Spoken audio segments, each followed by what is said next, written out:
All right, everyone, welcome back. Alex Gorman from the stands here. Very luckily today, joined by Biaggio Ali Walsh, who I think is one of the best up and comers in the MMA game today. So, Biaggio, thank you very much for joining us today, man. How you going? I'm doing great. How about yourself? Thanks for having Yeah. me. No, of course, man. And firstly, top of the show, guys. Our co-host Josh can't be with us today. Had a few things he has to take care of, but as always, here in spirit. So, look, man. I want to get straight into it. Obviously, you're training at Extreme Couture.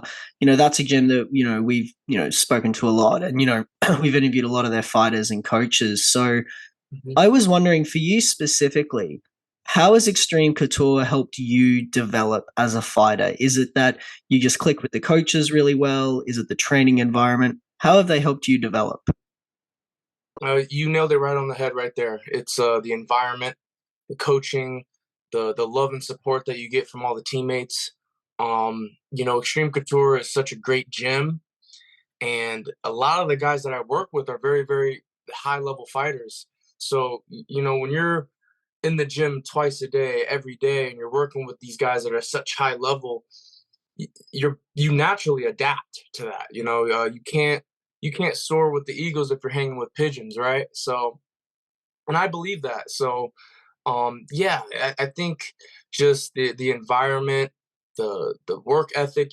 Sean Strickland's here at Extreme Couture, and he pushes the team to its limits. And yeah, you're only gonna get good work if you go to Extreme Couture. Yeah, for sure. It's that whole mentality of iron sharpens iron. So, Hmm. you're in the process of, building your skills and, and taking your time, before sort of really launching your pro career, which, I think is very smart as a lot of Hmm. guys, particularly that come from, legacy families in the combat sports world like yourself, they sometimes get a little bit rushed into the pro scene because of their name and because of who they're associated with. But Hmm. what do you think has been the biggest benefit of taking your time? Is it more, the process of building your skills, or is it feeling comfortable in the cage, feeling comfortable competing, feeling sort of, that you're able to mentally stay the course when it's time to fight? Both. I think for me, most of it is the experience. You know, the PFL is a big stage. They got their fights on ESPN. They do a great production for every event that they have. Um, and you got the lights, camera, action, right? So I think that getting that kind of experience and being comfortable in the cage both add together. Mm, Some guys, before my first fight in the PFL, I fought in a warehouse on a barn, and then suddenly I'm at Madison Square Garden on the undercard for the World Championship card, so it's a big step, mm. um, so I think it's just getting that experience, getting in there and being comfortable in there. Every single time I step into the cage, I'm more and more comfortable. I'm going to be even more comfortable this fight, and God willing, I'm able to display that.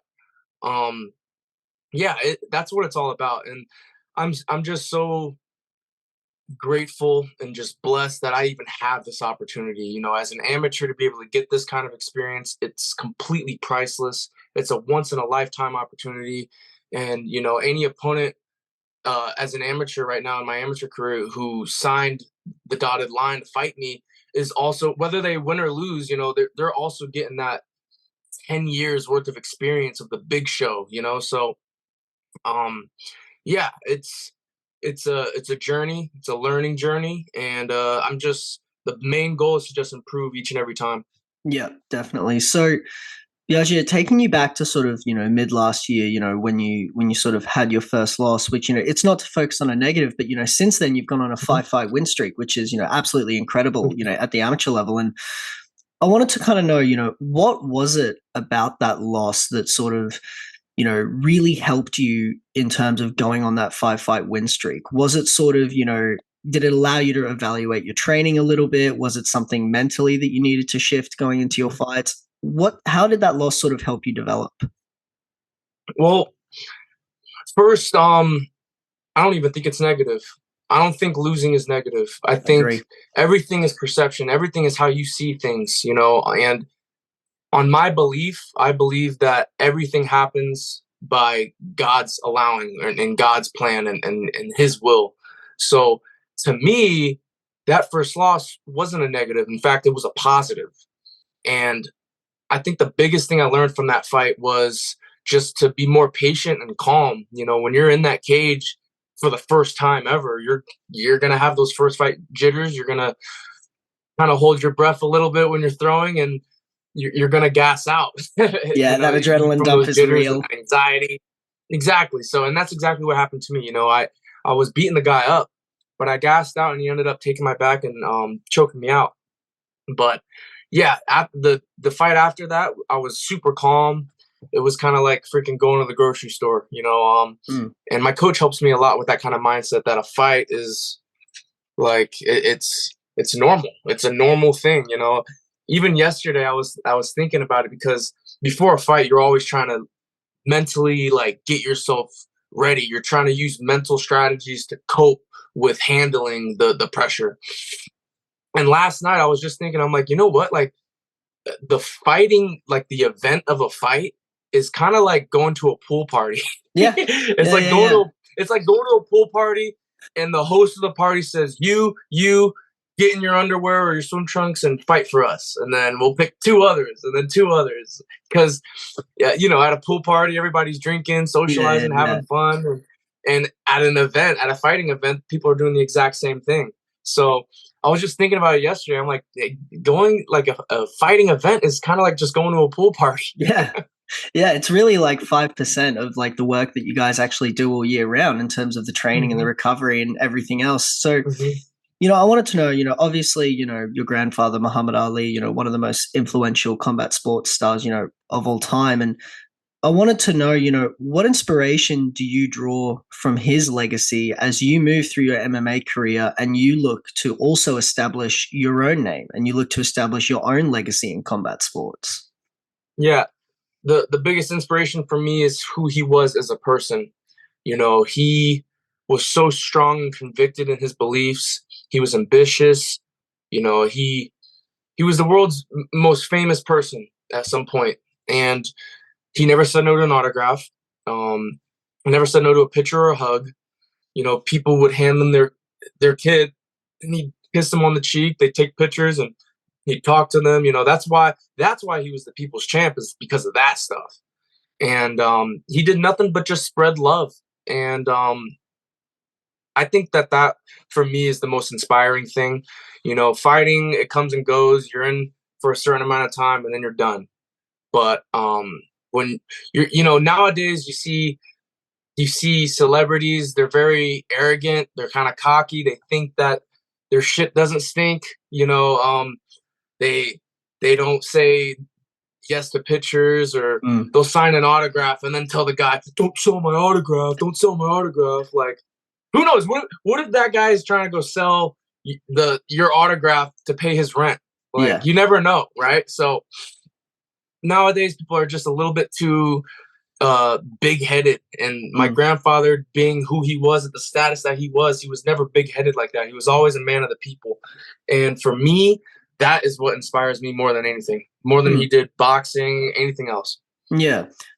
Leading into my next question, then, I wanted to know, did you ever feel any additional pressure placed on yourself in training or in competition, given who your grandfather was, whether it was you put it upon yourself or maybe you felt that pressure from other people, but did you ever sort of feel that additional pressure? Oh, absolutely. I feel the pressure every day. Just being alive and being related to my grandfather is pressure. It I felt it when I was a little kid, when other kids would try to box me and say, "Oh, you're Ali's grandson. Can you fight? Like, let's box." That was this pressure there. When I was playing football and people found out who I was related to, there's pressure there. Now a linebacker really wants to crack Ali's grandson. So now participating in a combat sport, there's still pressure, and it's probably even elevated. Mm, But at the end of the day, us as humans, we tend to put a lot of pressure on ourselves, yeah. and I'm guilty of that. I put pressure on myself, but at the end of the day, pressure is it's all really an illusion. We think so many people care, but really they don't. People are more worried about themselves and their lives and what they got going on, and that's where it comes into like people putting pressure on themselves, like in an unnecessary way. So Mm. I definitely have the pressure. Um, it's only gonna get worse, you know. Like once I go pro, it's only gonna get worse and worse and Yeah. worse. But I don't care. Like I welcome all the pressure in the world. Yeah, and I So think that's a really good mentality to recognize that pressure exists, but also it's really just what we make of it or what we put on hmm ourselves. But given obviously the sort of legacy of your family, is there any chance in the future that boxing is something that you'd want to pursue, or is your heart really just set on MMA and MMA only for the rest of your sort of combat sports career? honestly, I think my heart's set on MMA. Mm, I really love MMA. I really fell in love with it after football. I always was a fan of the sport, but it's just something about MMA that I just am in love with. I love the fact that you can use different tools and different weapons to whoop someone's ass. Um, yeah, I, I, I, I love MMA. It changed my life. It brought me closer to God. Um, it completely changed my life. It did a complete U-turn with my life because I was at a mm, dark stage, after football. I didn't know what to do with my life. And a lot of people go through that, they're doing one thing and then it stops and then they're kind of like, okay, well what now? Like what do I do? Like a lot of people go through that. For me, I live in Las Vegas. I I have like going out, drinking, drugs like right in front of me. So like for me, when I was done with football, I was carefree. I was like, oh, I don't have to go to practice anymore. Like I could do whatever I want now. And I went and I did a lot of stupid stuff, made dumb mm. decisions. And really what I was doing is I was just numbing myself. I was just numbing the pain that I had because I didn't have an opportunity with football. Um I wasn't my hard work, it wasn't paying off. I never Yeah. gave me an opportunity to even show the hard work that I've been putting in. So I was really kind of like angry and frustrated at that. And I used to just go out and do stupid stuff to numb that feeling that I had. And a lot of people go through that as well. And those are the type of people that I want to inspire. Yeah, for sure. And I think that's a very powerful message, especially for a lot of young men out there to hear. I feel like a lot of young men nowadays, they do Mhm. sort of, they exit school, they exit their, first sort of sporting career, and they just feel lost. And I feel like there's a lot of guys out Absolutely. there that are lost and, whether hmm it's martial arts or whatever it is, but there's just, I feel like martial arts can just offer so much. It doesn't have to be It MMA, does. but it can just give you so much, inside, obviously, the skill sets and the training, but everything outside, how you mentally approach life, how you think about things. So, hmm I think that's a really powerful message, man. Look, last couple of questions from us, man. We don't want to hmm keep you too long. We, appreciate your time, but, fighting Joe Lopez, is a featured showcase bout, November 24th coming up, at the PFL championships, providing everything goes according to plan there, is there sort of a set timeline or sort of a plan moving forward in terms of turning pro? In your head, do you sort of have a set timeline, or is it fight by fight, check in, see how you feel, evaluate where your skill set's at? Yeah. Depending on, you know, honestly, regardless of how this fight goes, I'm gonna sit down with my coach and see what he thinks is best. Deep down in my heart and in my gut, I believe that I come out of this fight victorious.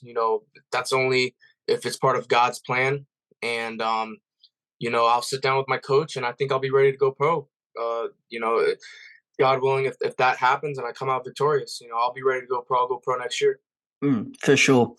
Last question from me, and this is something that I'm really sort of curious about. You talked about you found MMA, you fell in love with it. It really sort of and it changed your life in a lot of ways. But obviously, a lot of people would turn around and go, well, why not just go into boxing? You've got the family name. There's probably a lot of connections there that you could leverage. Probably get some high profile fights pretty early on, but what was it about MMA, if you can remember specifically, that sort of made you go, "Oh, this is for me. This is what I want to do." Because again, especially, there's a lot of sort of issues around fighter pay and, things like that. And that, hmm obviously boxing in general, a lot of fighters at the top will make more money. So Of what course. was it specifically that sort of, MMA sort of drew you in with? I think When I first watched MMA, it reminded me of like a brutal street fight and with like very limited rules. And that alone is what drew me to it. Another reason is, MMA started with the question of what martial art's the best. The judo guy versus the boxer, the wrestler versus the jiu-jitsu guy, the karate guy versus the taekwondo guy. What martial art's the best? So that's pretty much how MMA started, was that question. And I love the fact that there's so many different martial arts that play a part in a fight. I would say that the four main martial arts would be boxing, kickboxing, wrestling, and jiu-jitsu. Those would be Mm, like the four pillars, I think, of MMA. Obviously, you got sambo, judo, taekwondo, karate. These all great martial arts that could be utilized in MMA. But I mm, think the four are those main four. And the cool thing about when I got into MMA is I didn't have any combat experience prior. I had no amateur boxing, no wrestling, nothing. Everything that I learned, the jiu-jitsu, the kickboxing, the boxing, and the wrestling, was all how those martial arts play a part in an MMA fight. So, for example, when I'm training jiu-jitsu for MMA, it's not just jiu-jitsu, it's jiu-jitsu with striking. yeah. Same thing with wrestling. If I'm training wrestling for MMA, we're not we're not in a low wrestling stance. We're in a taller stance because every fight Mm, starts on the feet, yeah. and there's punches allowed as well. So like every martial art, you got to learn like a hybrid of that martial art in order for it to work in MMA. Boxing, when you watch boxing, a boxer's stance, they're a little bit more bladed, but in MMA, you're gonna get freaking calf kicked and you're gonna Yeah. lose your balance, right? So you gotta adjust that. You gotta be a little bit more square. There's a hybrid of each of those martial arts that you gotta Yeah. learn in order for it to work in MMA. Yeah, for sure.